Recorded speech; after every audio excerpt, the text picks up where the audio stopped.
Hey beautiful people, hope you're doing well. If you clicked on this video, it's because you're probably about to go on your one-on-one or face-to-face interview to become a flight attendant, and you're nervous, you're anxious, you're excited, you have all these emotions, and now you're on YouTube but trying to get all the best tips that you can get to ace your interview.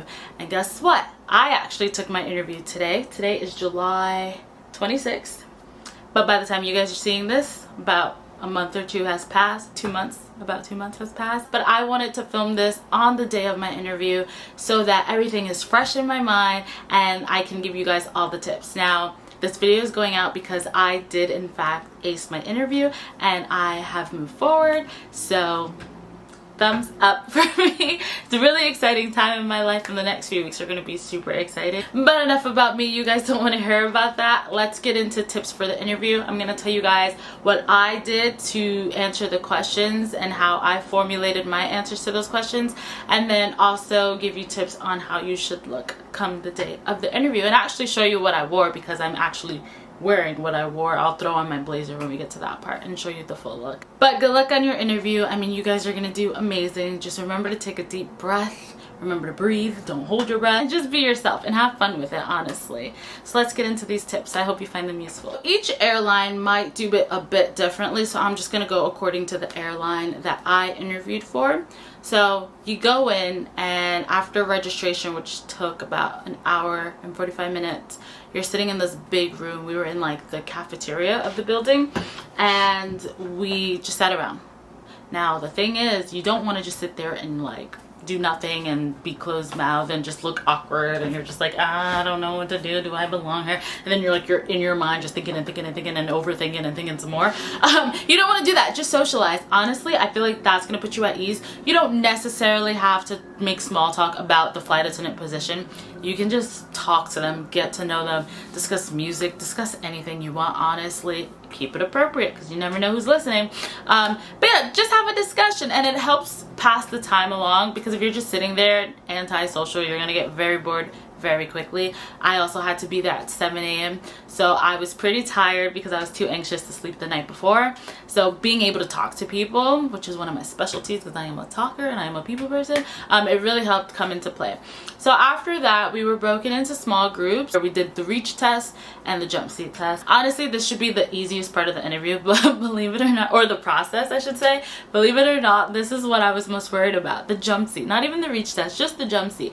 I don't know why, but I was so worried that I was gonna fumble the seatbelt thing. I don't know why, but that's just how my brain works. I'm just backwards. You're gonna do a lot of waiting around and a lot of just talking with your peers. This is what can be called downtime. Just use this time to socialize. So after we finished those two things, there was just a lot of downtime. Just talk, socialize, socialize, socialize. Please don't be on your phone. There were 3 people that checked us in that were just sitting there.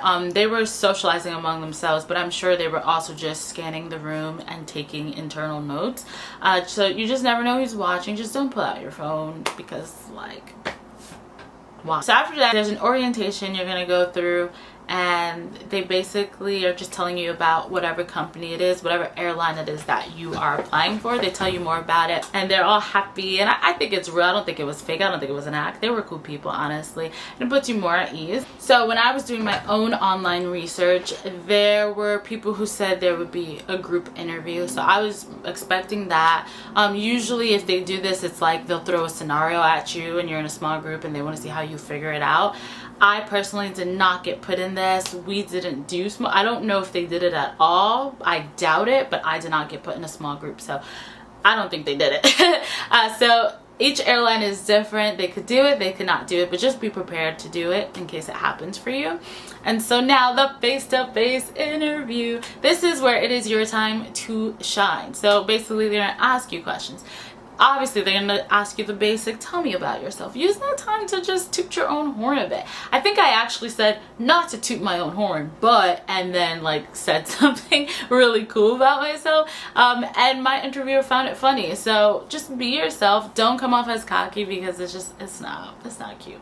When they start asking you situational questions, that's where you're gonna want to use the STAR method, and I know you've heard of it. Now I will say this, it is not like 100% that you should use it, because I feel like if you give a good answer without using the STAR method, it's not like they're gonna be like, you did not use the STAR method, you know. So I would just say if you have a hard time formulating answers, you might want to go through the STAR method, which I'll put down on the screen below so you know what it stands for. So basically you're going to use that format if you want. You don't have to, but it helps you. It goes a long way. And just make sure if they're asking you questions, you answer the full question, because one time I got a question, but it wasn't like one question, it was like 3 questions in one question, so I had to make sure I hit each part. Now if you forget part of the question, don't be afraid to ask them. I actually did that. I was answering, and then in my head I knew there was another part, so I did ask her. Another thing is, if they ask you a question and you don't have an answer for it, now I saw somewhere online where they said, oh, just say, well, I've never been in a situation like that, but if I was, blah, blah, blah, right? However, during my interview, I was told straight up, don't do that. Like, she was like, if you don't have an answer, let me know, and like, we'll figure it out, or I'll ask another question. I don't really wanna, what would you do type of thing. She didn't word it like that, but that's basically what she was saying, and I was like, hey, okay. And there was a question she asked that I couldn't think of something. Like, maybe I was overthinking, but I couldn't think of it. So I think it was something about a time you were in a group and there was one person in the group who disagreed with everyone else, something like that. There was probably a bit more to the question, but I don't know. I couldn't think of a time, like I really couldn't think of a time where that happened. And I told her, and you know what she did? She just gave me another question. So easy peasy like that. Don't overthink it. Don't make it up. They probably can tell when you're making it up. I feel like I'm a little blurry. If I am, I apologize. But let's get into the outfit. So first thing first, jewelry. You want to keep your jewelry simple. The only jewelry I have on are these studs. You can't really see, but you see how they're about dime size. You don't want to go really much bigger than this, because you don't want to take the attention away from your face and have them just be staring at your bedazzled big earring. Then I have this simple necklace that just has my initial in on it from Kate Spade, and then this bracelet that's also from Kate Spade. So for my bag, I actually did bring this one, and I was kind of nervous to bring this because I thought it might, even though it's not a flashy bag, I thought maybe they might think it's flashy, but it's fine. It's brown. I would say stick to a more, I mean, I don't think it really cares. Unless your airline specifically tells you don't wear such and such colors. I would then not wear a bag that color either. With my top, this is some random top. I believe it's from Shein. I like the ruffle sleeves. However, the ruffle sleeves didn't even show, like, because I had my blazer on. But you see how it's nice and fitted. Also notice that it is not a v-neck. It's like a scoop. So that's more conservative. So you want to do that, because we're not here for plunging necklines. We're not here for v-necks. We don't want to show the boobies. Like, not the time, not the place, right? And so I'm just going to throw this blazer on over it. This is what I had on. So my blazer is all black. It's nice and fitted. The only thing different about my blazer is it does have a zipper. This was the only blazer I had, but this one fits quite nice. I left it open. I did not zipper it up. Here you're not going to really see my face, but these are the pants I wore. As you can see, they're fitted in my waist. If yours aren't fitted, please just wear a belt, because you don't want to be going like this all the time. They're nice and fitted. They're not super tight, which is great. Like, there's breathable room. When it comes to the interview, flats are not your friends. You can put them on to go there, like I did. I had to travel about an hour, and these are cushiony, so I was like, yeah, I'm taking these over heels any day. Like, y'all from New York City, you know, nobody wants to get on the train with heels. However, make sure to bring a pair of heels in your bag. Your heels, you don't want to be higher than about 3 inches, maybe 3.5 inches, if that much. So these are heels that I have. I've got these off of Amazon. The heel is 3 inches. And they look like this. Should have got half a size bigger, but review said they ran true to size. They lied. So a tip for that is fill up a Ziploc bag with water. Not all the way, just enough to stuff at the top of your shoe. Right up in here, and then put your shoes in the freezer. Put in a bigger Ziploc bag. If you're germaphobe like me, you don't want the germs all over the place. Put in a bigger Ziploc bag, and then put it in the freezer and take it out the next day. And when you pull it out, you should be able to get your foot in it more easier. So you want to be confident in what you've got on, okay? So what you don't want to do is get there, see what everyone else is wearing, and then second guess yourself. I almost did that this morning because these ladies were coming in with some really nice suits. Like, I was like, whoo, child. But I remember, like, I've never worked in like a corporate type of environment where I had to have a suit like that. Like, you know what I mean? Where maybe they did. Maybe they bought it for the interview. I don't know. But maybe they've worked in corporate America, excuse me, or some type of office job where they had to dress like that and have nice suits.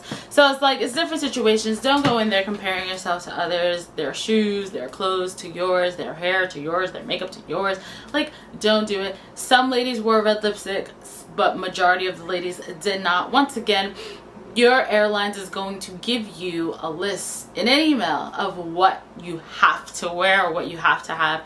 So if red lipstick is not on there, then it's your discretion whether you want to put it on or not. You can do little things to try to really make yourself look like a flight attendant. So some companies have flight attendants wear like the scarves around their neck. So if you want to do that and like put a scarf around your neck, I guess go for it.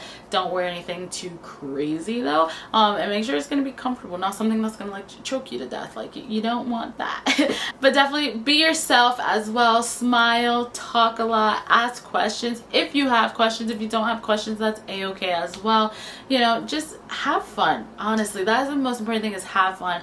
For me, that's what I did today from start to finish. Yeah, I was tired a bit at the beginning. I was sleepy, but I started waking up. I had lots of fun. I also think the people I interacted with were so cool and had a lot of funny stories to tell, so I laughed a lot this morning as well. So it was just an all in all great experience. I felt really welcome from start to finish. And at the end of the day, I got the offer. I'm headed to training in a few weeks. I'm really excited for it. Like, so ready for it. I'm so happy to be in a different environment for a few weeks while I'm in training. Like, it's gonna be so good. Looking forward to it so much. But make sure if you guys have any questions to comment down below, and I will answer them for you as best as I can. And if I have the answers, there's a lot of things that I'm still learning as well. So if you do have a question though, comment down below. I'll get back to you as best as I can with a great answer, as great as I can make it for you. And any other questions that you guys might have in general, just let me know and I'll be glad to help you out. But I really hope you guys enjoyed this video. Remember, this is my experience. This is how my interview went. Like I said, it's different for different airlines. I think some of the basics are the same, basics are the same, but it can differ. So just take what I say, kind of like, not with a grain of salt, maybe like a tablespoon of salt. And just bear that in mind as you go forth on your interview. But just be confident in yourself, in your look. You got this. Good luck.